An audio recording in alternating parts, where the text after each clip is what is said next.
Bonjour chers amis, bienvenue sur la chaîne d'Aurélien Schneider, ravi de vous retrouver pour cette nouvelle vidéo afin de parler du métier d'affairiste, le marchand de biens d'entreprise, quelque chose qui est assez méconnu, dont on parle trop peu ou pas du tout.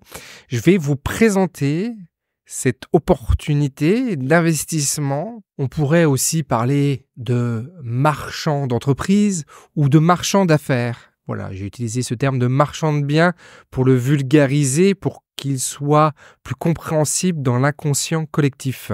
Vous le savez, les marchands de biens immobiliers sont des personnes qui achètent des ruines, des appartements, des maisons qui sont plutôt en très mauvais état pour pouvoir les rénover afin de les revendre et de dégager une marge entre le prix d'achat plus la rénovation et avoir une marge donc entre 30 et 50% pour les meilleurs. Le métier de marchand de biens d'entreprise consiste à peu près à la même chose, c'est-à-dire que l'on va repérer des petites entreprises, même des toutes petites entreprises, des entreprises qui sont dirigées par un seul dirigeant, peut-être accompagné de quelques salariés, mais vraiment, on va cibler des entreprises de petite taille. Okay, et ces entreprises de petite taille, on va repérer à l'intérieur d'elles des défauts de gestion.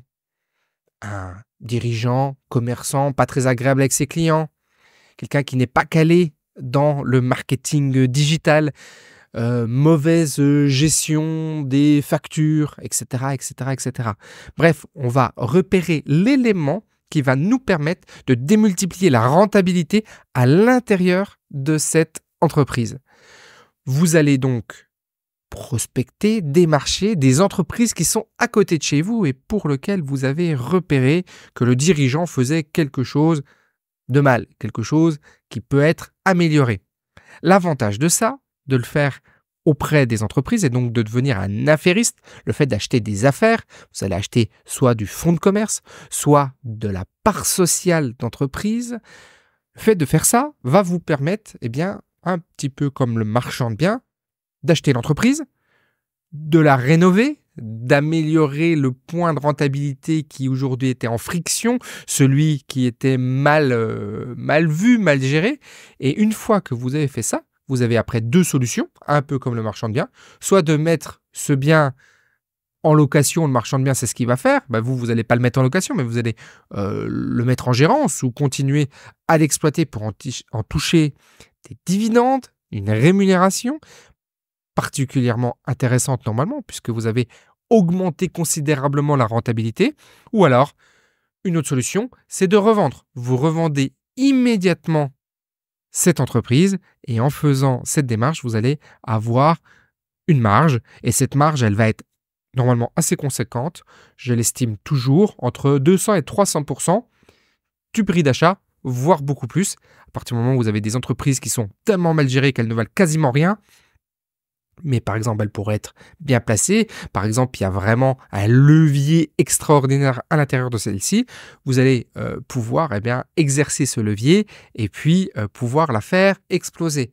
Alors, c'est vrai que l'on est dans le business physique, les entreprises du réel, les entreprises du quotidien. Et que lorsque vous allez acheter un restaurant, par exemple, vous n'allez pas pouvoir démultiplier le nombre de places à l'intérieur de celui-ci, les mètres carrés restent les mêmes, mais néanmoins, vous pouvez quand même avoir des leviers qui sont des leviers d'amélioration significatifs. Et donc, l'objectif, comme dans l'immobilier, c'est de récidiver, de renouveler ces opérations encore et encore, ce qui va vous permettre de constituer un patrimoine intéressant. Je voulais vous évoquer cette opportunité d'acheter ce que j'appelle moi des belles endormies, des petites entreprises qui sont aujourd'hui particulièrement mal dirigées, gérées pour pouvoir vous constituer un petit portefeuille d'entreprise ou alors de faire ces opérations d'achat-revente. Quand vous allez faire ça, vous allez pouvoir bénéficier plus d'effets de levier fiscaux, puisque quand on fait ces opérations, on peut avoir des bénéfices à le faire d'un point de vue fiscal. Il y a plein de choses à creuser, à regarder lorsque l'on fait ces opérations. On va toujours, comme je l'ai dit tout à l'heure, commencer par des toutes petites entreprises, des choses qui vont pas nous prendre la tête, c'est-à-dire qu'on va pas engager des sommes conséquentes, des sommes folles, et en plus on va pouvoir se faire financer par la banque pour faire ces acquisitions et pouvoir faire ces effets de levier qui sont intéressants.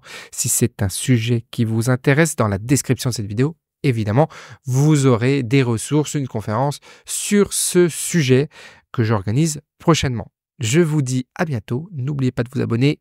Ciao!